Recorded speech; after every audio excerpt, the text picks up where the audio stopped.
मेरी चाची रोजाना पता नहीं कहाँ जाती है और जब लौट कर आती है तो बहुत थकी हुई और पसीने में भीगी हुई रहती है। उनके पास चलने की भी दम नहीं होता है। वह बस आते ही पंखे के नीचे खड़ी हो जाती है और पानी पीती है, फिर नहाने के लिए चली जाती है। जी हाँ दोस्तों, मेरा नाम सौरभ है। मैं अपने चाचा और चाची के साथ उनके घर पर ही रहता हूँ क्योंकि उनकी कोई भी औलाद नहीं है, इसीलिए मेरे माता पिता ने मुझे इन दोनों की देखभाल के लिए मुझे यहाँ पर छोड़ दिया। मैं यहाँ रहता हूँ और घर का सारा काम कर दिया करता हूँ। चाचा सुबह ऑफिस चले जाते हैं और घर का जितना भी काम होता है, सामान लाना, सब्जी लाना, वह सब काम मैं कर देता हूँ, जिससे चाचा चाची को बड़ा आराम होता है। मेरे चाचा और चाची की शादी के 10 साल हो गए हैं, लेकिन फिर भी उनके कोई बच्चा नहीं हुआ, इसीलिए चाचा रोज रात को चाची को बहुत बुरा भला कहते हैं और उनके ऊपर चिल्लाते हैं।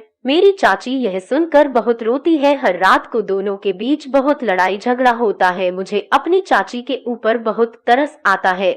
मैं उनके लिए कुछ भी नहीं कर पाता हूँ। एक दिन मैंने देखा, चाचा जैसे ही ऑफिस चले गए, चाची तैयार होकर कहीं जाने लगी और मुझसे कहा कि सौरभ दरवाजा बंद कर लो, मुझे आने में थोड़ी देर होगी। और जब बहुत देर बाद चाची आई तो वह बहुत थकी हुई थी और पसीने से लथपथ थी और ठीक से चल भी नहीं पा रही थी। मैंने उनसे बहुत पूछा कि क्या हुआ चाची, लेकिन उन्होंने मुझे बताने से इनकार कर दिया। वह अपने कमरे में चली गई। 1 दिन होता तो ठीक था, लेकिन यह कहानी तो हर दिन की हो गई थी। चाचा के जाते ही चाची चली जाती थी। मैंने उनका पीछा करने की कोशिश की तो मैंने देखा कि वह एक बड़ी सी हवेली में जाती थी। फिर मेरी हिम्मत नहीं हुई अंदर जाने की। मैं बाहर से ही देखकर वापस घर की तरफ भाग गया। ऐसा कई दिनों तक चलता रहा। मुझे बहुत गुस्सा आ रहा था और दिल में एक वो भी था कि आखिर वह उस बंगले में जाकर क्या करती है जो इतना थक जाती है।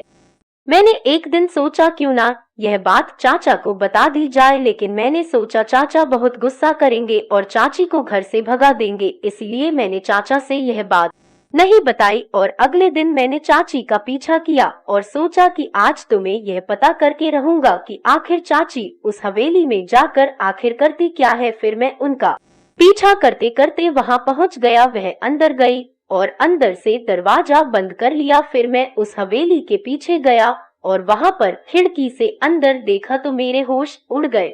अंदर तो एक तांत्रिक बैठा था, उसके सामने चाची बैठी थी और वह चाची को कोड़ा से मार रहा था और कह रहा था कि इससे मार खाने से ही तुम जल्दी से माँ बन जाओगी और जितने भी पैसे लाई हो सब मुझे दान करो। उनकी यह सब बातें सुनकर मैं तुरंत ही अपने माता पिता के घर गया और उनको यह सब बातें बताई। मेरी मम्मी ने चाची को समझाया, या सब ढोंग मत करो, तुमको हम लोग एक अच्छे से डॉक्टर को दिखाएंगे। फिर मेरी मम्मी ने मेरे चाचा और चाची को ले जाकर एक बढ़िया डॉक्टर को दिखाया। डॉक्टर ने कहा ज्यादा घबराने की जरूरत नहीं है, या छोटी सी दिक्कत है, आप 1 महीने तक मेडिसिन खाएंगे, देख लेना आपको बहुत जल्दी फायदा हो जाएगा। और जो डॉक्टर ने कहा था वही हुआ। उनको जल्द ही एक बच्चा हो गया। चाचा और चाची बहुत खुश थे। उनको देखकर आज सौरभ भी बहुत खुश था।